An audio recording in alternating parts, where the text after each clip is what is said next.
ओम ज्ञानतिमिरान्धस्य ज्ञानाञ्जनशलाकया चक्षुरुन्मीलितं येन तस्मै श्रीगुरवे नमः।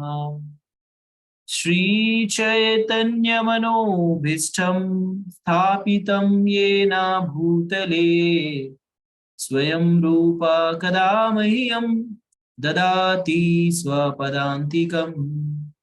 वन्देऽहं श्रीगुरो श्रीयुतापदकमलम् श्रीगुरुनिवेदान्त स्वामिने। नमस्ते सरस्वते देव्यै गौरवाणी प्रचारिणे निर्विशेष शून्यवादी पाश्चात्य देश तारिणे। जय श्री कृष्णा चैतन्य प्रभु नित्यानंद श्री अद्वैत गदाधर शिवासादि गौर भक्त वृंद।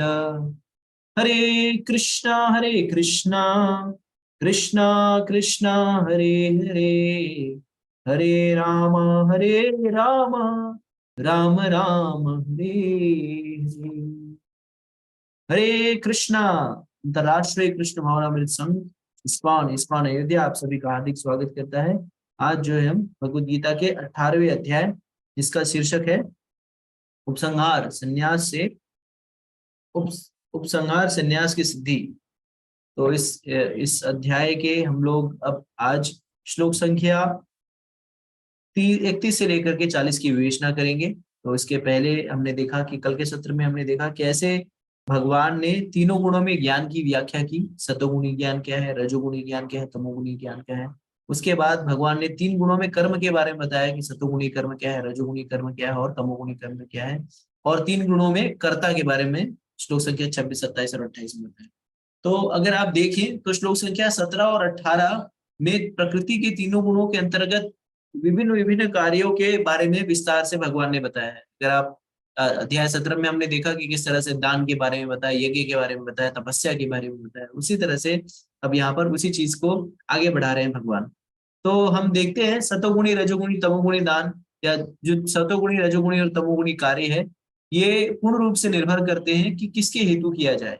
जब कोई क्रिया का मुख्य उद्देश्य स्वयं की तुष्टि ना हो करके भगवान की तुष्टि हो, भगवान को केंद्र में रख करके भगवान के लिए किया गया कार्य है, तो शुद्ध और विशुद्ध सत्वगुण के अंतर्गत वो आता है।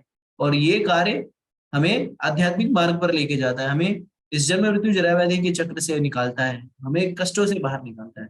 इसके उलट जो भी कार्य, क्रिया, कर्म, यज्ञ, दान, तपस जो किसी भोग की इच्छा से या किसी स्वार्थ से युक्त होकर के और अपने अपने आनंद के लिए किया जाए, वो रजोगुण के अंतर्गत आता है।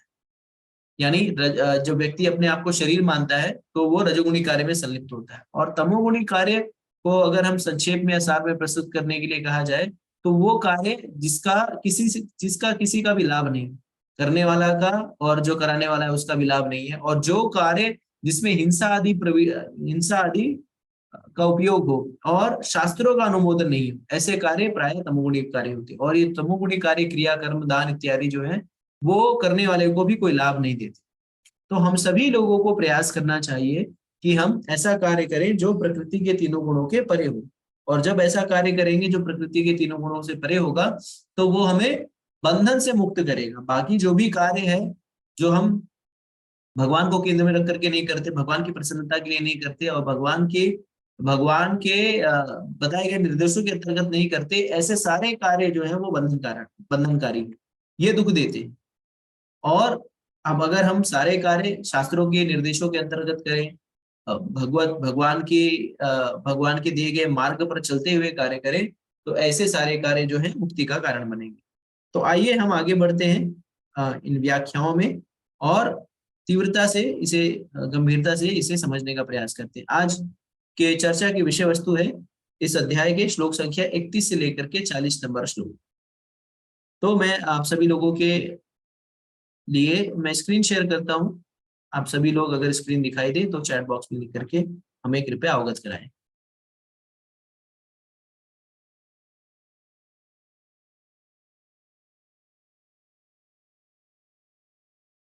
तो अगर स्क्रीन शेयर दिखाई स्क्रीन अगर आपको दिखाई दे रहा हो तो चैट बॉक्स का उपयोग करें और उसे चैट बॉक्स का उपयोग करके हमें अवगत कराने का प्रयास करें।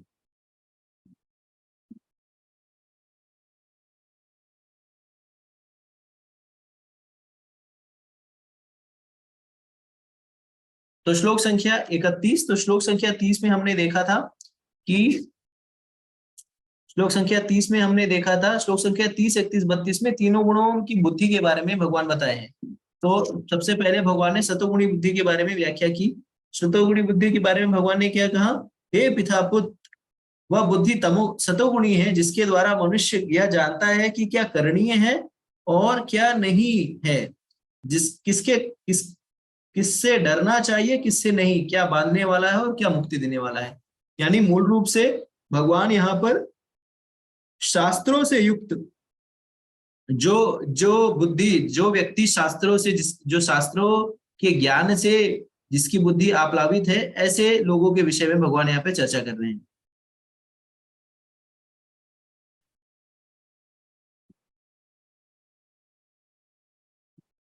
ठीक है, अब ऐसे व्यक्ति के बारे में भगवान यहाँ पे चर्चा करें। अब श्लोक संख्या 32, 31 में आ जाते हैं। यहाँ पर भगवान कह रहे हैं श्लोक संख्या 31 में, ये अधर्मम अधर्मम च कार्यम च अकार्यम एव च अथवा यद्वत् प्रजानाति बुद्धि सा पार्थ राजसी।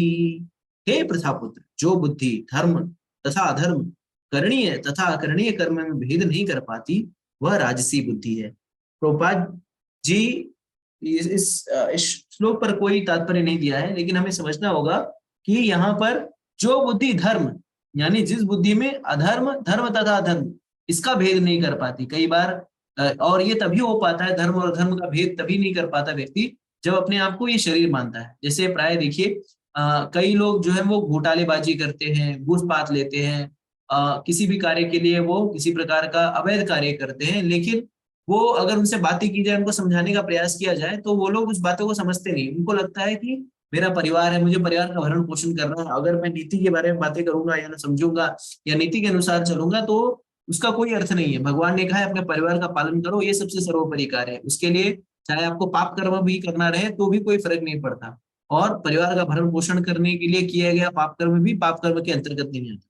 तो ऐसी मनोदशा होती है, और ऐसी मनोदशा तब होती है जब व्यक्ति अपने मूल स्वरूप को नहीं जानता, जब शास्त्रों से उसका कोई लेना देना नहीं होता। जैसे अगर आप देखिए कई लोग जो है, अगर आप चल जाएं तो वो लोग किसी चीज के लिए घूस मांगते हैं या किसी के लिए आपको अवैध अवैध धन की वसूली करते हैं, तो उनको आप समझाइए कि यार ये गलत काम है। नहीं नहीं, गलत काम थोड़ी, मैं तो आपका काम करके दे रहा हूँ, काम करने के बदले में पैसा ले रहा हूँ, तो ये अवैध नहीं है, ये तो वैध है। क्यों? क्योंकि मैंने आपको सेवा दी, सेवा के बदले जो है आपसे मैंने धन लिया। लेकिन हमें ये भी समझना होगा कि ऐसे सारे लोग जो है उन्हें सरकार से भी पैसा प्राप्त होता है, सरकार उनको वहां पर नौकरी के लिए रखी है, वो विशेष कार्य करने के लिए। अगर आप जैसे कचेरी में चले जाइए, सेल्स टैक्स ऑफिस में चले जाइए, किसी भी ऐसे सरकारी संस्थान में चले जाइए, तो वहां पे ऐसी स्थिति है, वहां से आप कितना भी उन लोगों को सरकार पगार दे, लेकिन वो आपसे अलग से धन मांगते ही है कि आप मुझे 1000 रुपया दीजिए, 2000 रुपया दीजिए, अभी फट्टे से काम कर दूं। तो फट्टे से काम कर दूं मतलब आपका, पहली बात तो ये है कि वो काम करने के लिए सरकार ने आपको नियुक्त किया है, और उस कार्य को आपकी जो सैलरी आती है उसके लिए हम सारे लोग जो है टैक्स भरते हैं, हम सारे लोग कर भरते हैं, उसी कर से आपको पगार दी जाती है। लेकिन फिर भी स्थिति ऐसी होती है कि टैक्स भरने के बावजूद भी, कर देने के बावजूद भी हमें ये सारे अवैध धन देना पड़ता है या घूसपात देनी पड़ती है अपना काम शीघ्र करवाने के लिए, या अपना काम करवाना, अगर सच्चा भी काम है उसको भी करवाने के लिए आपको कई बार धन देना पड़ता है। तो ऐसे लोगों की मति जो है वो शास्त्र से युक्त नहीं होती, और इसलिए वो समझ नहीं पाते ये जो कार्य वो कर रहे हैं वो धर्म के अंतर्गत नहीं आता, ये उनके उनके जो कार्य प्रणाली या नियमावली है उसके अंतर्गत नहीं आता। वो अपने स्वार्थ से परिपूरित होकर के अपने हिसाब से अलग अलग नियम बनाते हैं, और उसी को वो समझ नहीं पाते कि सही या गलत क्या है। दूसरा दूसरा वो चूंकि उनकी वो शास्त्रों को कभी अध्ययन नहीं करते, भगवद गीता का अध्ययन नहीं करते, भागवतम का अध्ययन नहीं करते, साधु संग नहीं करते, इस कारण से उनका स्वार्थ ही सर्वोपरि है, उनका काम बनना चाहिए।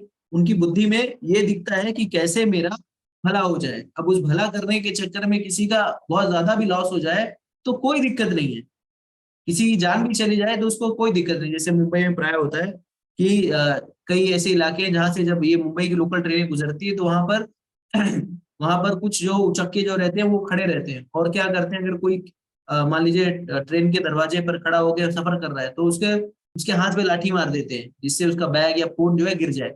कई बार ऐसी खबरें भी आती हैं कि जो लाठी मारने की वजह से वो व्यक्ति गिर भी जाता है और वो तड़प करके ट्रेन से कट करके उसकी मृत्यु भी हो जाती है। लेकिन ये निर्दयी जो लोग होते हैं उनके अंदर तनिक भी दया नहीं आती है और ये लोग उसका फोन तो लेते हैं, उसके गहने भी लूट करके ले चले जाते हैं। तो आप सोचिए कि किस तरह से गर्हित कार्यों में ये लोग लिप्त होते हैं। क्यों? क्योंकि उन्हें पता नहीं होता, उनको लगा कि आज तो मैंने अपना बकरा फंसा लिया, आज तो अपना काम कर लिया, लेकिन उन्होंने एक व्यक्ति की जान ले ली। कितने कितने उस व्यक्ति के कितने सपनों को उसने उजाड़ कर दिया, उसके पीछे कितने लोग थे जो उसके ऊपर आश्रित थे, उन सबको बेघर बेसहारा कर दिया। इन लोगों को तनिक भी उस चीज का वो नहीं रहता, भान नहीं रहता। क्यों? क्योंकि ये पूर्ण रूप से अपने स्वार्थ को पूरित करने में अग्रसर होते हैं। स्पष्ट हो गया हो तो चैट बॉक्स में लिख करके बता सकते हैं।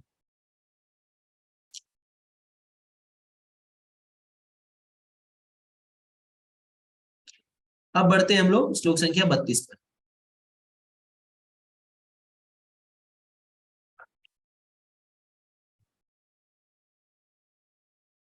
श्लोक संख्या 32 भगवान कह रहे हैं,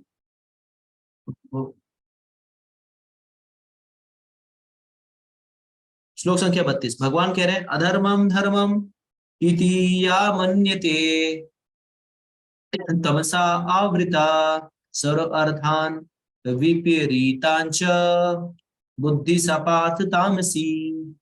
तो जो बुद्धि मोह तथा अहंकार के वशीभूत होकर अधर्म को धर्म तथा धर्म को अधर्म मानती है और सदैव विपरीत दिशा में प्रयत्न करती है, वो तामसी। तो यहाँ पर ये सतोगुणी जो तमोगुणी व्यक्ति है वो सतोगुणी के ठीक उल्टा है। तो सतोगुणी व्यक्ति जो है वो ऊर्ध्वगामी होता है, आध्यात्मिक उत्थान करना चाहता है। लेकिन ये तमोगुणी बुद्धि जो होती है वो अधोपतन की ओर जाती है।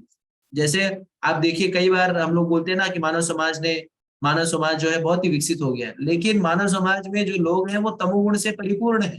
अगर परिपूर्ण नहीं होते तो किस तरह से, कौन सा, अगर आपने कभी देखा किसी चूहे को, वो अपने को पकड़ने के लिए कोई चूहादानी बना रहा हो, कि चूहे ने बोला कि चूहे को पकड़ने के लिए चूहादानी बनाओ, लेकिन ये मनुष्य ने अपना विनाश करने के लिए खुद ही आयुध को तैयार कर रखा है। देखिए मनुष्यों ने क्या किया, एटम बॉम्ब का निर्माण किया। एटम बॉम्ब का उपयोग क्या करने के लिए कह रहे हैं? शांति की स्थापना करने के लिए एटम बॉम्ब का उपयोग कर रहे हैं। तो आप सोचिए कि अपना विनाश एटम बॉम्ब विनाश करेगा, या जो आधुनिक हथियार है, ये आधुनिक हथियार क्या कर रहे हैं? आधुनिक हथियार सुरक्षा कम कर रहे हैं और और लोगों की हत्या ज्यादा हो रही है, जीवों की हत्या ज्यादा हो रही है। तो आधुनिक हथियार व्यक्ति क्या है, एक प्रकार से लोगों को मारने पे तुला हुआ है। लोगों को किस तरह से मारा जाए आसानी से, इसके बारे में लोग जो है नए नए हथियार का आविष्कार किया जा रहा है। तो ये तमोगुण के कारण होता है, क्योंकि ये लोगों को धर्म के विषय में कोई जानकारी नहीं होती और इनका मूलभूत उद्देश्य, इनको ये भी नहीं पता रहता है कि जीवन का उद्देश्य क्या है। और उनके सारे प्रयत्न जो है वो सिर्फ और सिर्फ विखंडन और उत्पाद बचाने के लिए होते हैं। प्रभुपाद जी इसमें लिख रहे हैं, तामसी बुद्धि को जिस दिशा में काम करना चाहिए उसकी सदैव उल्टी दिशा में काम करता है। यह उन धर्मों को स्वीकारती है जो वास्तव में धर्म नहीं है, वास्तविक धर्म को ठुकराती है। जो वास्तविक धर्म होते हैं, जो वास्तविक कार्य प्रणाली होती है, उसको ये स्वीकार नहीं करते, लेकिन इसके उलट जो जो कार्य प्रणाली होती है उन्हें ये स्वीकार करते हैं। अज्ञानी मनुष्य महात्मा की को सामान्य व्यक्ति मानते हैं और सामान्य व्यक्ति को महात्मा स्वीकार करते हैं। वे सत्य को असत्य तथा असत्य को सत्य मानते हैं। ये सारे कामों में कुपथ ग्रहण करते हैं, अतएव इनकी बुद्धि तामसी होती है। तो जो अच्छा व्यक्ति होता है, इनके रोल मॉडल अच्छे व्यक्ति नहीं होते, इनके रोल मॉडल ऐसे व्यक्ति नहीं होते जो सामाजिक उत्थान के लिए कार्य कर रहे हो, जो लोगों के सहयोग करने के लिए कार्य कर रहे हो, जो लोगों को जीवन देने का कार्य कर रहे हैं, उनको उनको संरक्षण देने का कार्य कर रहे हो, या भूखे को भोजन देने का कार्य कर रहे हैं, या बेसहारा लोगों को आवाज देने का कार्य कर रहे हैं। ऐसे लोग इनके रोल मॉडल नहीं होते, ऐसे लोगों को ये फॉलो नहीं करते। ऐसे लोगों को फॉलो करते हैं जो लोगों की हत्याएं करते हैं, गुंडागर्दी करते हैं, मारपीट करते हैं, कत्ल करते हैं और बॉम्ब फोड़ते हैं। इस तरह से जो है उल्टे कार्य जो समाज के उत्थान नहीं, समाज को अधोपतन की ओर ले जाए, ऐसे लोगों के ऐसे रोल मॉडल होते हैं जो तामसी बुद्धि वाले होते हैं। इसलिए देखिए, जो अगर कोई अच्छा व्यक्ति होगा तो उसके उसके कम फॉलोअर्स होते हैं। अगर आप देखिए, अगर ट्विटर, फेसबुक, इंस्टाग्राम, ये सारी चीजें देख लें तो ऐसे लोगों के ज्यादा फॉलोअर्स होते हैं जो गुंडागर्दी कर रहे हैं, जो उल्टा काम कर रहे हैं, जो नग्नता परोसते हो, जो अश्लीलता परोसते हो। ऐसे वीडियोस को देखने के लिए लाखों लाखों लोग जो है उस वीडियोस को देख रहे हैं, चाहे वो किसी भाषा में हो, चाहे किसी भाषा में हो। लेकिन अगर कोई ज्ञान की बातें कर रहा है, कोई समाज को सुधारने की बातें कर रहे हैं, तो ऐसे लोगों को कोई फॉलो नहीं करता। अभी आप गोली चला करके फोटो लगा दीजिए या धड़धड़ा के AK-47 चला दीजिए, तो देखिए लोगों का भोकाल बन जाए, अरे अरे ये तो बाहुबली है। तो ऐसे लोगों के बहुत सारे लोग फॉलो करेंगे। अगर कोई समाज का पथ प्रदर्शन कर रहा है तो उसके ऊपर तरह तरह की नुक्ताचीनी करेंगे, अरे इनको कोई काम नहीं है, अरे इनको ऐसा है, अरे इनको वैसा है। उनको तो वर्तमान समाज में सारे लोग जो है तामसिक बुद्धि वाले हो गए हैं। जो अच्छे कार्य करने वाले लोग हैं उनको फॉलो नहीं करके उल्टे कार्य करने वाले, गलत कार्य करने वाले, जघन्य कार्य करने वाले, जो समाज को विपरीत दिशा में ले जाने कार्य करने वाले लोगों को ऐसे लोग जो है वो फॉलो करते हैं। समझ में आ गया हो, स्पष्ट हो गया तो चैट बॉक्स में लिख करके बता सकते। अब आ जाते हैं श्लोक संख्या 33 पर। तो श्लोक संख्या 33, 34, 35 में तीनों गुणों में धृति के बारे में बताया गया। इस तरह से सात्विक धृति, तामसिक धृति और राजसी धृति क्या है। तो भगवान कह रहे हैं श्लोक संख्या 33 में, धृतया या धार्यते, धृत्या या धार्यते, मना प्राण इंद्रिया क्रिया, योगेन अव्यभिचारिण्या, धृति सा पार्थ सात्विकी। तो हे प्रथापुत्र, जो अटूट है, जिसे योगाभ्यास द्वारा अचल रहकर धारण किया जाता है और जिस प्रकार मन प्राण तथा इंद्रियों के कार्यकलापों को वश में रखती है, वो धृति सात्विक है। तो प्रभुपाद जी लिखते हैं कि योग परमात्मा को जानने का साधन है। जो व्यक्ति मन प्राण तथा इंद्रियों को परमात्मा में एकाग्र करके दृढ़ता पूर्वक उसमें स्थित रहता है, यही कृष्ण भावनामृत में तत्पर होता है, ऐसी धृति सात्विक होती है। अव्यभिचारण्य शब्द अत्यंत महत्वपूर्ण है, क्योंकि यह सूचित करता है कि कृष्ण भावनामृत में तत्पर मनुष्य कभी किसी दूसरे कार्य द्वारा विचलित नहीं होता। तो जो कृष्ण भावना भावित होता है व्यक्ति, वो क्या करता है, वो अटूट भाव से, अटूट श्रद्धा के साथ भगवान की भक्ति में संलिप्त रहता है। तो प्राय होता है ऐसे कि अगर स्थिति अनुकूल होती है तो भक्ति करने में कई बार लोगों के लिए आसान होता है, लेकिन जब स्थिति प्रतिकूल होती है तो लोग जो है प्रतिकूल परिस्थिति में भक्ति को त्याग देते हैं या भक्ति से किनारा कर लेते हैं। उन्हें लगता है कि भक्ति जो है कहीं ना कहीं उनके आध्यात्मिक उत्थान में या आध्यात्मिक उन्नति में बाधक है। लेकिन जो भगवान का उच्च भक्त होता है, जो साधक होता है, जो भगवान की भक्ति में अटूट, भगवान में अटूट श्रद्धा रखता है, वो किसी भी स्थिति परिस्थिति में पूरी तरह से भगवान की सेवा में संलिप्त रहता है। और किसी भी प्रकार का भौतिक प्रलोभन आ जाए, किसी भी प्रकार की भौतिक कामना या भौतिक इच्छाएं उसके समक्ष आ जाए, लेकिन फिर भी वो कभी भी इन सारे कार्यों से विचलित नहीं होता। मतलब उन भौतिक प्रलोभनों को भी वो तोड़ देता है, भौतिक प्रलोभनों के चक्कर में नहीं फंसता है। सदैव वो अटूट भाव से भगवान की भक्ति में श्रद्धा रखता है, कृष्ण में श्रद्धा रखता है, और वो इन केन प्रकार ने कृष्ण को ही केंद्र में रख करके कृष्ण के लिए ही कार्य करने में युक्त रहता है। और ऐसी स्थिति परिस्थिति और ये जो कार्य हैं, जो किसी भी स्थिति परिस्थिति में विचलित हुए बिना, किसी भी प्रकार से भक्ति पद से विचलित हुए बिना किए गए जो क्रियाएं हैं, वो धृति जो है वो सात्विक धृति है।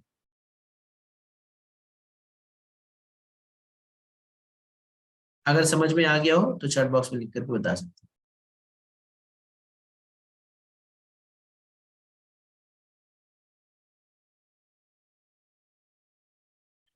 तो कई कई लोगों का प्रश्न होगा कि धृति का अर्थ क्या है। तो धृति का अर्थ होता है दृढ़ता, चित्त की अविचलता, धीरता, धीरज। तो जो व्यक्ति धीरज आप कह सकते, ठीक है, तो बिना किसी विचलित के धीरज रखता है समय आने का, तो धृति को धीरज कहते हैं। मतलब कई लोगों का प्रश्न होगा, तो इसलिए मैं इसको बताना चाह रहा था। ठीक है, तो श्लोक संख्या 34 में आ जाते हैं लोग। 33 तो हमने हुआ, 34। अब राजसी धृति क्या है। यया तू धर्म काम अर्थाय न धृताधारे अर्जुना प्रसंगे न फलाकांक्षी धृति सपात राजसी। तो लेकिन हे अर्जुन, जिस धृति में मनुष्य धर्म अर्थ तथा काम के फलों में लिप्त बना रहता है वो राजसी धृति है। तो प्रभुपाद जी लिखते हैं, जो व्यक्ति धार्मिक या आर्थिक कार्यों में कर्मफलों का सदैव आकांक्षी होता है, जिसकी एकमात्र इच्छा इंद्रिय तृप्ति होती है और जिसका मन जीवन तथा इंद्रिया इस प्रकार संलग्न रहती है, वो रजोगुणी होता है। तो जिस धृति में जो व्यक्ति धार्मिक या अधार्मिक कार्यों में कर्मफलों को सदैव आकांक्षी होता है, यानी जो भी कार्य करता है उसमें वो चाहता है कि उसको कुछ ना कुछ लाभ प्राप्त हो। यानी हम कोई भी कार्य करते हैं तो हम कर निष्काम भाव से करते हैं क्या? नहीं, हमारी इच्छा होती है कि कुछ ना कुछ उसमें लाभ प्राप्त हो। तो जब व्यक्ति लाभ प्राप्त करने हेतु किसी न किसी कार्य में संलिप्त रहता है और उसका उद्देश्य ये होता है कि मुझे किसी इसमें फायदा हो जाए, और जिसकी एकमात्र इच्छा इंद्र तृप्ति होती है, यानी ये लाभ प्राप्त करने के बाद क्या करेगा, लाभ प्राप्त करने के बाद भोग विलास इत्यादि में संलग्न हो जाएगा। तो ऐसी मनोदशा में जहाँ पे भोग विलास प्रमुख है, जहां पर मुख्य उद्देश्य ये है कि फल प्राप्त हो, कार्य करूं फल प्राप्त हो और उसको एंजॉय करूं। जैसे बहुत सारे लोग कार्य करते हैं और उनको पूछिए तो प्राय यही जवाब देते हैं कि अरे यार महीना समाप्त होते होते सारा धन समाप्त हो जाता है। क्यों? क्योंकि वो सारा भोग विलास में लग गया, यहाँ पे चले गया, यहाँ घूमने चले गया, वहां घूमने चले गया, गाड़ी की ईएमआई चले गई, होटल चले गया, यहाँ चले गया, पार्टी दे दी, और महीना खत्म होते होते उन लोग के पास कुछ नहीं रह जाता। वो लोग फिर क्रेडिट कार्ड से इत्यादि का इस्तेमाल करके अपने जीवन यापन करते, कर्जों में डूबे रहते। तो मूलभूत रूप से ये जो भोग करने की वृत्ति है, ये कहीं ना कहीं हमें बंधन में बांधती रहती है। तो राजसी वृत्ति में व्यक्ति अधिकाधिक आसक्त रहता है भोग विलास की, और अधिकाधिक उन्मुख रहता है भोग विलास इत्यादि करने की। आगे बढ़ते हैं हम लोग श्लोक संख्या 35 में। अब श्लोक संख्या 35 में भगवान तामसी धृति के बारे में बता रहे हैं।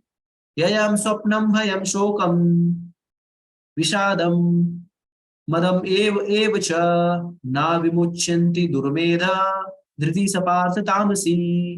तो भगवान कह रहे, हे पार्थ, जो धृति स्वप्न भय शोक विषाद तथा मोह से परे नहीं होती, ऐसी दुर्वृत्ति धृति तामसी होती है। तो प्रभुपाद जी क्या लिखते हैं? प्रभुपाद जी लिख रहे हैं इसमें, इससे यह अर्थ नहीं निकालना चाहिए कि सतोगुणी मनुष्य स्वप्न नहीं देखता। यहाँ पर स्वप्न का अर्थ अति निद्रा है, यानी अधिक सोना। तो जो तामसी व्यक्ति के लोग हैं उनका मुख्य मूलभूत लक्षण क्या होता है? अधिक सोना। तो भौतिक जगत में सुख की जब परिभाषा दी जाती है कि सुख क्या है, तो सुख ऐसे बताया जाता है कि मैं बहुत सोता हूँ। जैसे कोई किसी की बेटी मान लीजिए वो ब्याह करके ससुराल गई, तो अगर उसको बताना पड़े, अगर वो कहेगी सुख, मतलब अगर सुख की परिभाषा करने के लिए अगर माँ को कहा जाता है, लड़की की माँ को, तो लड़की की माँ कहती है अरे ऐसा है कि मेरी बेटी जहाँ पे गई है वहां पे उसको खूब सुख है। तो क्या सुख है? तो बोले कि 10 बजे तक सो के उठती है, लेकिन उसको कोई डांटने वाला नहीं है। वो इसको बोले आराम से 10-11 बजे सो के उठती है, फिर उसके बाद खाना वाना बनाती, नहीं बनाई तो भी चला, और कोई दिक्कत नहीं। इस तरह से उसके जीवन में वो बहुत आराम कर रही, फिर खा पी के फिर सो जाती है, और फिर शाम को जो है बनाया तो बनाया, नहीं तो फिर सो गई 8 बजे, फिर उसके बाद सुबह 8-9 बजे उठती है। तो सुख की परिभाषा क्या है भौतिक जगत में? भौतिक जगत में सुख की परिभाषा है अधिक सोना। तो ये तामसी प्रवृत्ति है। जैसे हम लोग जब छोटे थे तो हमारे घर में ऐसा होता था कि अगर एक निश्चित तय समय के बाद 6 बजे के बाद कोई भी बिस्तर पे नहीं पड़े, और कितना भी अगर 6 बजे बाद सो गए हो तो पिताजी आकर के डांटने लगते हैं, अरे उठो उठो 6 बज गया, भालू की तरह सो रहे हो, ये वो। और कई बार अगर नहीं उठे 2 मिनट जैसे प्राय यही होता है कि यार सो रहे हैं, 2 मिनट उठ रहा हूँ, नहीं उठा तो एक मग्गा मुंह पे पानी भी डाल देते थे कि जागो उठो। तो जो आप देखिए कि कैसे कैसे सुख की परिभाषा जो है वो, जैसे भगवान भगवद गीता में कहते हैं ना, कहते हैं कि ये निशा सर्वभूतानि तस्याम जागृति जयमी, तस्याम जागृति भूतानि सा निशा पश्यतो मुने। तो जो जो समय योगी जनों के जागने का होता है, वो भोगी जन उस समय में उसमें सोते हैं, और जिस समय में योगी जन सोते हैं उस समय में भौतिकवादी लोग जो है वो जागते हैं। तो जैसे जो भक्तगण है, वो लोग क्या होते हैं, सवेरे जल्दी उठ जाते हैं। योगी जन जो है, जो भक्ति में साधना भक्ति में तीव्र होना चाहते हैं, वो 4 बजे इत्यादि उठ जाते हैं, 4 बजे 5 बजे उठ जाते हैं। लेकिन जो भोगी व्यक्ति होते हैं, जो राक्षसी व्यक्ति होते हैं, तमोगुणी व्यक्ति होते हैं, वो लोग कह रहे 4 बज जाते हैं, तो वो कहते हैं 4 बज गए हैं लेकिन पार्टी अभी बाकी है। तो लोग सुबह 4-5 बजे तक पार्टियां करते हैं, दारू शराब ड्रग्स अवैध संबंध इत्यादि में संलिप्त रहते हैं, बार डिस्कोथेक इत्यादि में। वो लोग 4-4:30-5 बजे तक तो इनका यही उल्टा सीधा कार्य होता है। तो जिस समय में भक्त लोग जागते हैं, साधना कर रहे होते हैं, 7-8-9 बजे तक तो भक्तों का, कई भक्त लोग जो है, प्राय भक्त लोग जो है वो 16 माला जप भी कर लेते हैं, और भागवतम क्लास भी अटेंड कर लेते हैं, भागवतम 1 घंटा भागवतम भी सुन लेते हैं, और कुछ प्रसार प्रसार जपा सेशन होता है, 40-50 लोगों को प्रचार भी कर चुके होते हैं। और फिर जो तमोगुणी, तो उस समय ये लोग जब जागते हैं, जब ये लोग आध्यात्मिक उन्नति के लिए प्रयासरत होते हैं, तो उस समय जो तमोगुणी व्यक्ति हो रहे हैं वो सो रहे होते हैं, खराटे मार होते हैं। क्यों? क्योंकि तो अभी अभी तो जागे ही, अभी तो सोए ही है वो। और जब भक्त लोग सोने का मौसम होता है, तब ये लोग का जागने का मौसम होता है। तो आप देखिए जितने भी अनैतिक कार्य होते हैं वो रात्रि में ही चालू होते हैं। और जब 8, साढ़े 8, 9 बजे तक या साढ़े 9 बजे तक जो है भक्त लोग सो जाते हैं। और उसके बाद जो ये अनैतिक लोग होते हैं, तामसी लोग होते हैं, वो लोग क्या करते हैं, तामसी लोग उसी समय वो लोग एक्टिव हो जाते हैं एकदम तीव्रता से। उनकी जो है ना, उनको जैसे बोलते हैं नहीं एक्टिव हो गए, उनका जो है दिन चालू हो जाता है, बोलते हैं रात तो अपनी है। तो रात तो अपनी है करके वो लोग पूरा रात भर जो है उल्टा सीधा उलट सुलट अनैतिक कार्यों में संलिप्त होते हैं। तो इसी तरह से ये ऐसे लोगों की जो है, ऐसे लोग जो है वो भय शोक इत्यादि विषाद से परे नहीं जाते। यहाँ प्रभुपाद लिख रहे हैं कि प्रभुपाद लिख रहे हैं कि स्वप्न सदा आता है, चाहे वह सात्विक हो, राजसी हो या तामसी हो। स्वप्न तो प्राकृतिक घटना है, लेकिन जो अपने को अधिक सोने से नहीं बचा पाता, जो भौतिक वस्तुओं को भोगने से गर्व से नहीं बच पाता, जो सदैव संसार का प्रभुत्व जलाने का स्वप्न देखते रहते हैं, जिनके प्राण मन तथा इंद्रिय इस प्रकार लिप्त रहते हैं, वे तामसी धृति वाले कहे जाते हैं। तो प्रभुपाद जी लिख रहे हैं स्वप्न इत्यादि में, स्वप्न इत्यादि तो आते ही रहेंगे, लेकिन वो लोग क्या है, वो स्वप्न में ही रहते हैं, वो विषाद मोह से परे नहीं जा पाते। और इनका जो है मूलभूत रूप से ये लोग ये लोग इंद्रियों में, इंद्रिय भोग में सदैव संलिप्त रहते हैं। तो ऐसे लोग जो हैं तामसी दृष्टि वाले, तो हमें दुर्बुद्धि है ऐसे लोगों को भगवान कह रहे हैं दुर्बुद्धि। यानी दुर्बुद्धि यानी जिसकी एक सुबुद्धि होती है, एक दुर्बुद्धि होती है, यानी कि ये लोग अपने जीवन के उद्देश्य को जानते ही नहीं है। यानी ये लोग जो है अधोपतन जाने वाले हैं। यानी ये लोग जो है, ये लोग भयंकर रोग से ग्रस्त होने वाले हैं। ये लोग जो है विषाद से ग्रस्त होने वाले हैं। और देखिए, अगर आप देखिए बहुत देर तक सो जाइए, 8, 9, 10 बजे सो जाइए, 10 बजे तक, सुबह तक सो जाइए, तो पता चलता है ऐसा दिन ही खत्म हो गया। आपको पूरा आलस आलस आता रहेगा। और कई लोग भारत में, पूरे विश्व में कई लोग ऐसे भी हैं जिन्होंने उगता सूरज नहीं देखा। उगता सूरज, वो लालिमा युक्त सूरज होता है ना, इसी के लिए भौतिकवादी लोग क्या करते हैं, ये लोग पैसा खर्च करके विदेश जाएंगे, पैसा खर्च करके जाएंगे कन्याकुमारी, वहां पे सनसेट और सनराइज पॉइंट पे जाते हैं। क्यों? क्योंकि उठते ही नहीं है। सनराइज सनसेट पॉइंट पे जाने की जरूरत ही नहीं, 4 बजे उठो, छत पे जाओ अपने, देखो सूर्य उगता हुआ दिखाई दे देगा। उसके लिए इतना पैसा फूकने की जरूरत नहीं है, स्विट्जरलैंड स्विट्जरलैंड, ये विदेश, अमेरिका, ऑस्ट्रेलिया जाने की जरूरत नहीं है। यहाँ पे भारत में भी वही सूर्य दिखता है, लेकिन आप उठोगे तब तो देख पाओगे। तो हमें ऐसी प्रवृत्तियों से बचना चाहिए। अब श्लोक संख्या 36 और 37। तो श्लोक संख्या 36 और 37 में भगवान, अब श्लोक संख्या 36, 37, 38 और 39 में तीनों गुणों में सुख के बारे में बता रहे हैं कि 3 गुणों में सुख कौन कौन से हैं।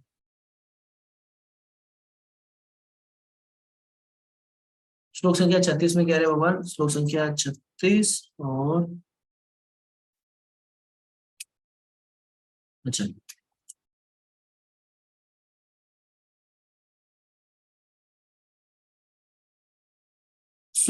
सुखानि त्विदानि त्रिविधम शृणु मे भरताशवा, अभ्यास अभ्यासात रमते यत्र दुखान्ते च निगच्छति।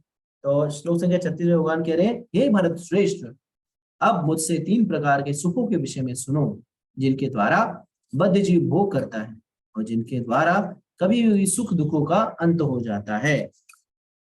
तो प्रभुपाद जी श्लोक संख्या 36 के तात्पर्य में कहते हैं कि बद्ध जीव भौतिक सुख भोगने को बार बार चेष्टा करता है, इस प्रकार वह चरविच चरवणा करता है, लेकिन कभी कभी ऐसे भोग के अंतर्गत वह किसी महापुरुष की संगति से भवबंधन से मुक्त हो जाता है। दूसरे शब्दों में, बद्ध जीव सदा ही किसी न किसी इंद्र तृप्ति में लगा रहता है, लेकिन जब सुसंगति से वह समझ लेता है कि यह तो एक ही वस्तु की पुनरावृत्ति है और उसके वास्तविक कृष्ण भावनामृत का उदय होता है, तो कभी कभी ऐसे तथाकथित आवृत्ति मूलक सुख से मुक्त हो जाता है। तो गोपाल जी यहाँ पे बता रहे हैं, भगवान कह रहे हैं कि बद्ध जीव भोग करता है, तो भोग करने के जो प्रवृत्ति है वो सदैव लगी रहती है। तो भौतिक बद्ध जीव जो है वो भोग करने के लिए ही सदैव युक्त रहता है। अगर आप देखें तो हम सारे कार्य जो है आनंद भोग करने के लिए करते हैं, और इसी भोग करने के लिए व्यक्ति क्या करता है, वेराइटीज ढूंढता है। जैसे कहा जाता है अंग्रेजी में, it takes two to tango, यानी भोग करने के लिए 2 लोगों की आवश्यकता है, अकेला व्यक्ति भोग नहीं कर सकता। अगर मान लीजिए आप सभी को कहा जाए कि जो भारत की जो सबसे बड़ी राजमहल है, या आप समझिए बुर्ज खलीफा जो है दुबई में, और दुबई में जो 150 मंजिले का जो बुर्ज खलीफा है वो आपका हो गया, और पूरे मंजिल में जो सारे मंजिल में सारे आपके कमरे हैं, लेकिन वहां पे आपको अकेले ही रहना है, तो आप लोग को एंजॉयमेंट आएगा क्या? अरे बोलोगे नहीं यार, मेरे को एक छोटी कुटिया में रखो, लेकिन को 2 व्यक्ति होने चाहिए, कम से कम पत्नी होगी तो भी साथ में कुछ आनंद कर सकते हैं, या बच्चे होंगे, परिवार होगा तो इसी तरह से भौतिक बद्ध जगत में जीव जो है वो भोग करने के लिए प्रयास करता रहता है। और जैसे शास्त्रों में बताया गया है, पुनः पुनः चर्वित चर्वणानाम, तो प्रभुपाद जी ने इस श्लोक को उद्धृत किया, पुनः पुनः चर्वित चर्वणानाम। तो इसका अर्थ क्या है? चबाए हुए को चबाते रहना। तो चबाए हुए को चबाने का अर्थ क्या है? जैसे मान लीजिए च्युइंगम होता है, तो च्युइंगम को अगर आप शुरुआत में चबाए तो चबाते चबाते उसका रस निकल जाता है, उसके बाद वो बहुत ही फीका होता है, लेकिन फिर भी लोग उसको चबाते हैं। लेकिन क्या उसमें स्वाद आता है? क्या नहीं आता है। या गन्ने का जो जूस है, तो गन्ने का जो जब जब गन्ने को जब प्रेशर में डाला जाता है और वो उसमें से जूस निकल जाता है, फिर 1 बार 2 बार 3 बार, लेकिन चौथी पांचवी बार जब उसमें डालेंगे तो उसमें से कुछ नहीं निकलेगा। क्यों? क्योंकि उस गन्ने से पूरा जूस निकल चुका है, उसको आप कितना भी चबाइए उससे कुछ नहीं निकलेगा। उसी तरह से भौतिक जगत में अगर आप देखें तो हम जो सारी क्रिया, जो भोग की क्रिया है वो क्या है? वो सिर्फ चबाए हुए को चबाया जा रहा है। जैसे भोजन, तो हम क्या करते हैं? हम सोचते हैं ना भोजन दाल चावल रोटी, तो भोजन का जो स्वाद है वो घर पे बनाएंगे भोजन वही स्वाद आता है। लेकिन हम क्या करते हैं? अलग अलग रेस्टोरेंट में जाके चेक करते हैं, अरे ये वाला स्वाद जो है वो ये वाले रेस्टोरेंट में थोड़ा अलग स्वाद आएगा। अरे कैसे अलग स्वाद आएगा भैया? वही टाटा नमक यूज करते हैं, वही मसाला यूज करते हैं, वही चावल रहता है, सब कुछ वही रहता है। और फिर हम क्या एम्बियंस, हम यहाँ आज जो उस रेस्टोरेंट की या उस भोजनालय का जो वातावरण होता है उससे हम लोग आकर्षित हो जाते हैं, देखो कितना अच्छा एम्बियंस है। बाकी भोजन तो वही जाएगा, पेट में उतना ही जाएगा। अगर आपको किसी को डायबिटीज हुआ है और रसमलाई अगर वो किसी बड़े से रेस्टोरेंट में खाए, तो ऐसा नहीं कि उसका डायबिटीज, वो जो है रसमलाई खाएगा तो उसका डायबिटीज कम हो जाएगा, नहीं। प्रॉब्लम उतनी ही होगी, भोजन उतना ही जाएगा जितना पेट में जाएगा। लेकिन हमें क्या ऐसे लगता है कि ये घर में जो है ये वातावरण में कुछ अलग चीज है, ये इसका थीम अलग है। ठीक है, तो इस तरह से हम सोचते हैं कि भोजन में वैरायटी आ जाएगी या स्वाद आ जाएगा। या स्त्री संघ या पुरुष संघ को ही देख लीजिए, अगर आप देखें स्त्री संघ और पुरुष संघ में जो क्रियाएं हैं वो सेम ही होती है, लेकिन व्यक्ति क्या करता है कि अलग अलग पार्टनर को चूज करता है, अलग अलग स्त्री और पुरुष के साथ वो संघ करना चाहता है। लेकिन अगर देखा जाए तो वो कार्य वही एक ही कार्य कर रहा है, चबाए हुए को चबा रहा है। इसी तरह से सोने का भी है, इसी तरह से सारी चीजें जो है वो बार बार चबाए हुए को चबा रहा है, बार बार एक ही चीज को कर रहा है और उसमें रस नहीं मिल रहा है तो सोच रहा है कि और अगर कहीं अलग जगह रस मिल जाए। तो इसी रस को प्राप्त करने की प्रवृत्ति के कारण व्यक्ति जो है वो सुख पाने के बजाय दुख पाता रहता है। जैसे कि भागवतम में कहा गया है, सुखाय कर्माणि करोति लोके नाते सुखम वा न उपारमं वा विन्देत भूयास तथैव दुःखम यद रुद्र उक्तम भगवन वदेना। तो सुखाय कर्माणि करोति लोके, यानी लोग जो है प्रयास करते हैं सुख प्राप्त करने के, लेकिन ये भौतिक जगत इस तरह से है कि व्यक्ति जो है सुख नहीं प्राप्त करता, उसके बदले जो है अधिकाधिक दुख प्राप्त करता रहता है और अधिकाधिक चिंतन में वो तल्लीन हो जाता है। अगर आप लोग को स्पष्ट हो गया श्लोक संख्या 36 तो चैट बॉक्स में लिख करके बता सकते हैं। अब श्लोक संख्या 37, तो श्लोक संख्या 37 में भगवान कह रहे हैं, यत यत यत्तत् उग्रे विषमी वा परिणामे अमृतम उपम तत्सुखम सात्विकीम प्रोक्तम आत्मबुद्धि प्रसादजम। तो भगवान कह रहे हैं जो प्रारंभ में विष जैसा लगता है लेकिन अंत में अमृत के समान है, और जो मनुष्य में आत्म साक्षात जगाता है वह सात्विक सुख कहलाता है। तो सात्विक सुख क्या होता है? शुरुआत में अमृत के समान लगता है, और जो मनुष्य शुरुआत में कैसा लगता है?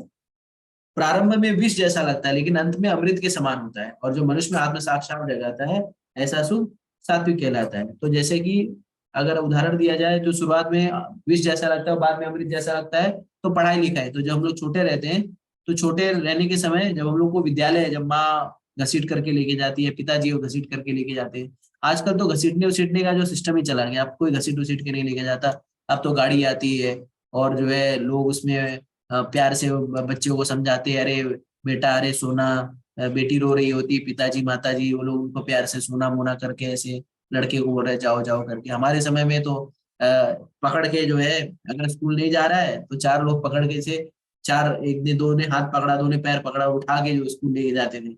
या जैसे बोला स्कूल में, चट चट चट चट पट पट पट पट पिटाई होने लगती थी, स्कूल नहीं जाएगा, डंडे से मार पड़ती थी। स्कूल सर के पास जाके जो मास्टर साहब रहते उनको बता दिया जाता था कि मास्टर साहब ये स्कूल नहीं आता है, इसको पीटो, और मास्टर साहब ले डंडा पीट देते थे, तो अगली बार डर से स्कूल जाना पड़ता था। तो शुरुआत में तो बहुत गुस्सा आता था कि अरे यार ये घर वाले पिटवा रहे हैं या पीट रहे हैं स्कूल जाने के लिए, क्या लाभ है पढ़ाई लिखाई करके, खेलने नहीं देते। तो शुरुआत में ये विष जैसा लगता है, लेकिन जब पढ़ लिख लेते हैं, जब नौकरी में लग जाते हैं, अच्छे ओहदे पे पहुंच जाते हैं, तब वही याद आता है कि वो सब जो पिटाई हुई थी, या वो सब जो डांट पड़ी थी, या जो घसीट घसीट के स्कूल लेके गया था, अगर उसे नहीं लेके गया रहता हमें, तो हम लोग कहाँ पहुंच जाते। तो इस तरह से ये सारी चीजें जो शुरुआत में दुख देती है, लेकिन बाद में आनंद मिलता है। तो जैसे पहले जब जब हम लोग इंजीनियरिंग में पढ़ाई कर रहे थे या स्कूल में पढ़ते थे, तो माँ कहती थी कि आप जो है अभी अभी अभी जाग लो बेटा, जितना पढ़ाई करना है आप जाग जाके पढ़ाई कर लो, क्योंकि अगर अभी जागोगे तो आगे चल करके तुम्हें खूब सोने का अवसर प्राप्त होगा, लेकिन अगर अभी आप सोओगे तो आगे चल करके आपको सिर्फ जिंदगी भर जागना ही पड़ेगा, मेहनत ही करना पड़ेगा। तो इस तरह से पहले तो ये लगता था कि जैसे भौकाल, जैसे बोलते नहीं, ये झूठ झूठ का आश्वासन। लेकिन अब जाके समझ में आता है कि नहीं, सही कहा था माँ ने, कि अगर पढ़ाई लिखाई अच्छे से कर ली, अच्छे से सारा कुछ कर लिया, तो आगे चल करके फिर जागना नहीं पड़ता। लेकिन जो लोग पढ़ते लिखते नहीं है, मतलब ऐसे नहीं कह रहा हूँ, लेकिन प्राय ऐसे देखा जाता है कि अगर पढ़ाई लिखाई नहीं है तो बेचारों को बहुत ही मतलब ऐसे कार्य करने पड़ते हैं, इसमें मेहनत भी लगता है, श्रम भी जाता है, और क्या कहते हैं, उस प्रकार से उनको परिश्रम की भी नहीं मिलती। तो ये ऐसा इसलिए होता है क्योंकि क्योंकि उन्होंने सही तरीके से अपने समय का उपयोग नहीं किया। प्रभुपाद जी इसमें लिखते हैं कि आत्म साक्षात्कार के साधन में मन तथा इंद्रियों को वश में करने तथा मन को आत्म केंद्रित करने के लिए नाना प्रकार के विधि विधानों का पालन करना पड़ता है।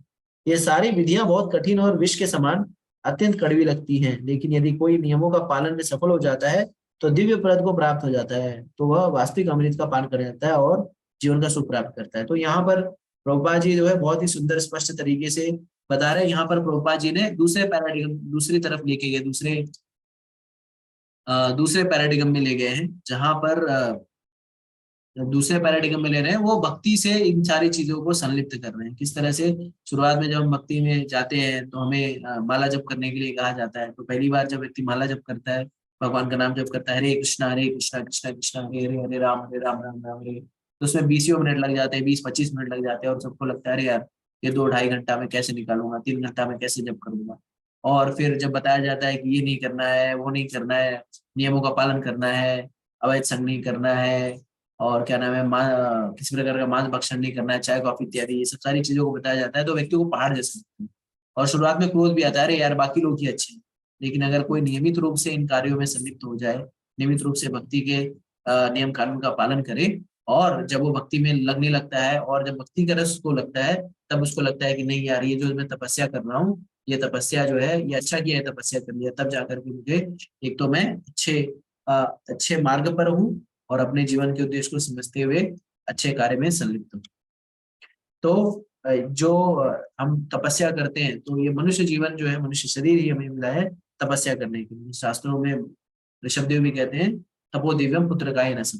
मनुष्य शरीर का उपयोग तपस्या के लिए, तपस्या उसके लिए करनी है, तपस्या करनी है आत्म साक्षात्कार के लिए और भगवत प्राप्ति के लिए। तो कोई भी कार्य करने के लिए आपको थोड़ा सा श्रम करना पड़ता है, और श्रम का फल मीठा होता है। तो जिस तरह से भौतिक जगत में आपको अगर कुछ प्राप्त करना है तो बहुत कठिन परिश्रम करना पड़ता है, और उसके बाद जो फल मिलता है तो आपको आनंद मिलता है। उसी तरह से आध्यात्मिक आध्यात्मिक कार्य में, भक्ति में भी आपको श्रम करना पड़ता है, आपको परिश्रम करना पड़ता है, धैर्य रखना पड़ता है। और अगर कोई धैर्य के साथ निरंतर भगवान के नाम का जप करता रहे, हरे कृष्णा कृष्णा कृष्णा हरे हरे, हरे राम राम राम हरे हरे, तो आगे चल करके वो भगवत प्राप्ति कर सकता है, और उससे जो आनंद प्राप्त होता है उसका कोई मूल नहीं है।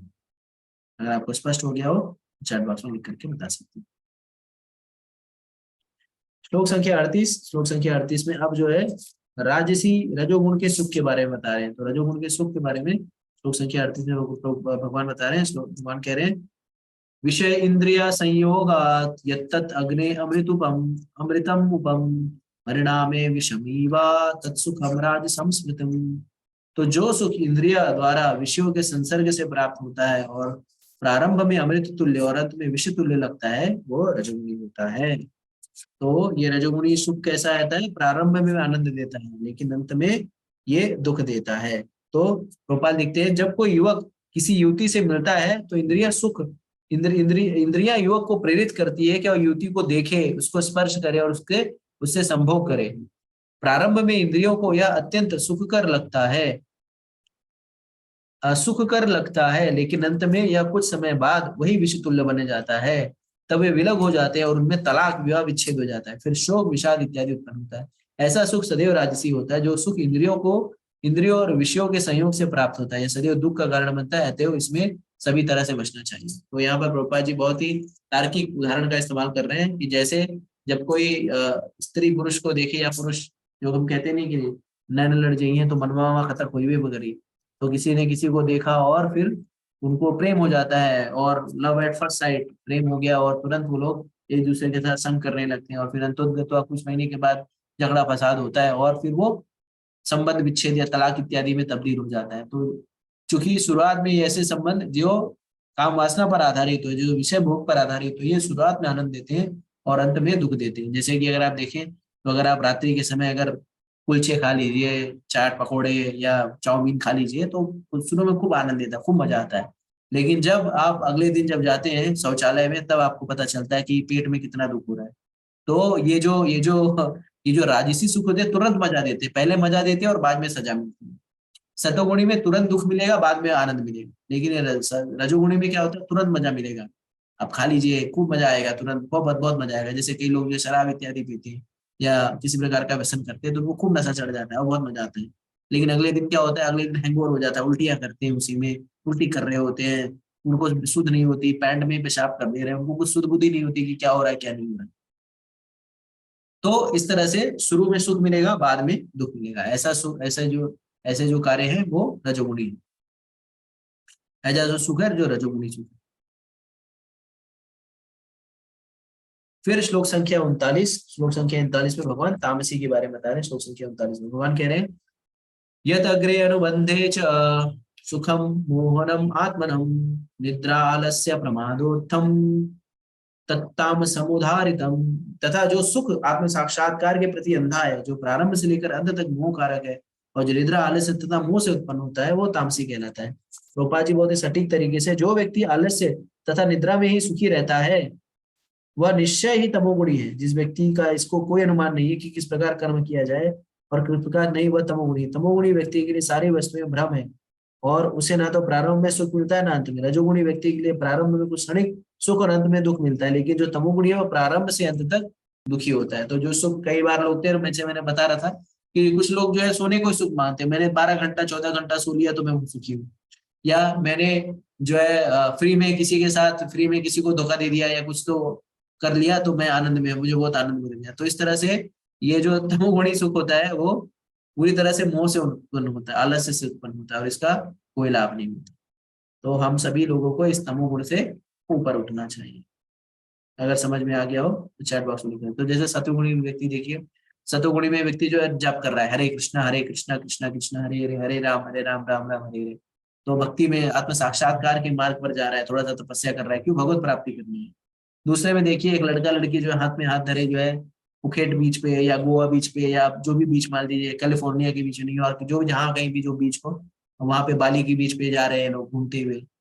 तो ये लोग जो है रजोगुण में सुख है। तो ये सतोगुणी में क्या हो रहा है, पहले तपस्या कर रहा है और आनंद सुख प्राप्त करने के लिए, भगवत भक्ति प्राप्त, भगवान के धाम को जाने के लिए, यद यत्वारा निवर्तन्ते तद्धामो ब्रह्म, जहाँ पर ना न न तद्भासते सूर्य न शशांको न पावका, जहाँ पे न सूर्य है न चंद्रमा का प्रकाश है, वहां पे कल्प वृक्ष है, वहां पर सारी चीजें जो है वो आपकी इच्छा पर निर्भर करेंगे। ऐसे ऐसे धाम को प्राप्त करने के लिए व्यक्ति जो है स्ट्रगल कर रहा है, साधना भक्ति कर रहा है, नाम जप कर रहे हैं, जैसे आप सारे लोग जो नाम जप कर रहे हैं, अध्ययन कर रहे हैं इत्यादि। तो ऐसा शुरू में थोड़ा सा कड़वा लगता है, लेकिन बाद में आनंद देता है। रजोगुण में तुरंत आनंद मिलता है, पहले आनंद मिलता है और फिर जो है फिर सजा पड़ती है। रजोगुण में तुरंत मजा मिल जाता है, फिर बाद में सजा मिलती है। और तमोगुण में सदैव वो हरदम टल्ली रहता है, वो देवदास की तरह हरदम जो है टंडा रहता है, उसको कोई पता नहीं, वो सो गया 10-12 घंटे सो गया तो सोचता है सुखी हो गया। इस तरह से ये सतोगुण रजोगुण और तमोगुण में सुख है। अब श्लोक संख्या 40 में हम आ जाते हैं। श्लोक संख्या 40 में भगवान कहते हैं, न न तत् अस्ति पृथिव्यं वादिभिदेवेषु वा पुनः सत्वं प्रकृति जय मुक्तम यते भी स्वात्रिभी गुणे। इस लोक में, स्वर्ग लोक में या देवताओं के मध्य में कोई भी ऐसा व्यक्ति विद्यमान नहीं है जो प्रकृति के तीनों गुणों से मुक्त हो। यानी भगवान यहाँ पे बता रहे हैं कि इस पूरे ब्रह्मांड में सारे लोग जो है वो प्रकृति के तीनों गुणों के अंतर्गत कार्य। तो ऐसा ब्रह्म से लोग, ब्रह्म लोक से लेकर के और इस मृत्यु लोक में, जैसे बोलते हैं इंद्रगोप से लेकर के इंद्र तक, या ब्रह्मा से लेकर एक छोटी सी चींटी तक, सारे लोग जो है प्रकृति के तीनों गुणों के अंतर्गत कार्य करते हैं। प्रकृति क्रियामानानि गुणे कर्माणि सर्वशः अहंकार विगुणात्मा कर्ता हमिति मन्यते। तो प्रकृति के तीनों गुणों के अंतर्गत कार्य करते हैं। तो सारे लोग जो है इस प्रकृति के बंधन में बंधे हुए, प्रकृति के तीनों गुणों के बंधन में बंधे हुए। तो हम क्या सदैव बंधे रहना चाहते हैं? हम सदैव चाहते हैं कि हम लोग इस बंधन से युक्त रहे? नहीं, हम सभी लोगों को प्रयास करना चाहिए इस बंधन से मुक्त होना, चाहे वो सोने की चेन हो, चांदी की चेन हो, या कॉपर की चेन हो। चेन तो चेन ही है, ये हमें बांध करके रखेगी। बुद्धिमान व्यक्ति को चाहिए कि इस चेन के बंधन से बाहर, और हम सभी लोग बंधन से मुक्त होना चाहते हैं, आजाद होना चाहते हैं, स्वतंत्र होना चाहते हैं। लेकिन स्वतंत्र जब हम हो पाएंगे, स्वतंत्रता हम तभी प्राप्त कर पाएंगे जब हम भगवान को, भगवान की भक्ति में संलिप्त होंगे, कृष्ण भक्ति से युक्त होंगे, कृष्ण के लिए कार्य करेंगे, और कृष्ण के हेतु अपना जीवन यापन करेंगे। तो जब हम सारे कार्य कृष्ण को समर्पित करके, कृष्ण के लिए और कृष्ण को केंद्र में रख करके करेंगे, तभी हम प्रकृति के तीनों गुणों से पार हो सकते हैं। जैसा कि भगवान कहते हैं, देवी ऐसा गुणमयी मम माया दुरत्य माम एव प्रपद्यन्ते माया में धाम करते। तो वैसे तो प्रकृति के तीनों गुणों को पार करना बहुत ही कठिन है, लेकिन अगर कोई व्यक्ति मेरी शरण ले ले, कृष्ण की शरण ले ले, तो प्रकृति के तीनों गुणों को पार कर सकता है। तो प्रकृति के तीनों गुणों को पार करने के लिए हमें परम पुरुषोत्तम भगवान श्री कृष्ण की शरण लेनी चाहिए। तो भगवान की शरण हम कैसे ले सकते हैं? भगवान, जैसे भगवान भी शरणागति के विषय में, सर्वधर्मान परित्यज्य माम एकम शरणं व्रज अहम त्वं सर्व पापेभ्यो मोक्षयिष्यामि मा शुचि। तो सारे तथाकथित धर्मों को त्याग करके मेरी शरण में आ जाओ और मैं तुम्हें सारे पापों से मुक्त। तो भगवान की शरण हम कैसे ले सकते हैं? भगवान की शरण ले सकते हैं उनके पवित्र नाम का जप करके। हरे कृष्णा कृष्णा कृष्णा हरे हरे, हरे राम राम राम हरे। तो भगवान के पवित्र नामों का जप जो है हमें भगवान की शरणागति प्रदान करता है। और जब हम पूर्ण रूप से भगवान को शरणागत हो जाते हैं, तो प्रकृति के तीनों गुण हमें, वो हमारे ऊपर असर नहीं करते, हम इन तीनों गुणों के परे हो जाते हैं। और जब हम तीनों गुणों के परे हो जाएंगे, शुद्ध सत्व गुण में स्थिर हो जाएंगे, तो हम भगवान के धाम को प्राप्त। तो हमें सदैव शुद्ध सत्व गुण में ही रहना चाहिए। तो शुद्ध सत्व गुण में रहने के लिए हमें हमें क्या करना पड़ेगा? निरंतर भगवान के उन्नत भक्तों का संग करना पड़ेगा, साधु संग करना पड़ेगा, जो हमें क्या करेंगे? भगवान के बारे में बताएंगे, भगवान की लीलाओं के बारे में बताएंगे, भगवान की कथाओं के बारे में बताएंगे, और हमें सदैव भगवान से जोड़े रखेंगे। उसके बाद हमें भगवान से संबंधित, भगवान के दिए गए निर्देशों का अनुपालन करने के लिए उनके दिए गए ग्रंथों को, उनकी वाणी को पढ़ना पड़ेगा। जैसे भागवतम, भगवद गीता, श्रीमद् भागवतम इत्यादि इन सारे ग्रंथों का हमें नियमित रूप से अध्ययन करना पड़ेगा, जिससे हमें यह पता चलेगा कि भगवान वास्तविकता में हमें क्या निर्देश दे रहे हैं। फिर हमें नियमित रूप से भगवान के नामों का जप करना। हरे कृष्णा कृष्णा कृष्णा हरे हरे, हरे राम राम राम। फिर इसके बाद हमें भगवान को अर्पित प्रसाद देना पड़ेगा। भगवान कहते हैं, यज्ञ शिष्टाशिना संतो वचनते सर्व किल विषय भंजे ते दुखम पापम, ये पंचात्मिक कारण है। तो जैसा खाएंगे अन्न वैसा होगा मन। तो इस कारण से हमें सारा हम जो भी खा रहे हैं, उसे हमें कृष्ण को अर्पित किए बिना हमें नहीं खाना चाहिए। हमें सिर्फ और सिर्फ कृष्ण का प्रसाद ग्रहण करना चाहिए। और जब हम कृष्ण का प्रसाद ग्रहण करेंगे, तो प्रसाद जो है हमारे आत्मा का पोषण करेगा, हमारे शरीर के साथ हमारी आत्मा को पोषण करेगा, हमारी चेतना में भी शुद्धिकरण लाएगा, कृष्ण की ओर आकर्षण लाएगा। और फिर हमें क्या है? हमें सम्यक रूप से तन मन धन से भगवान की सेवा में संलग्न रहना।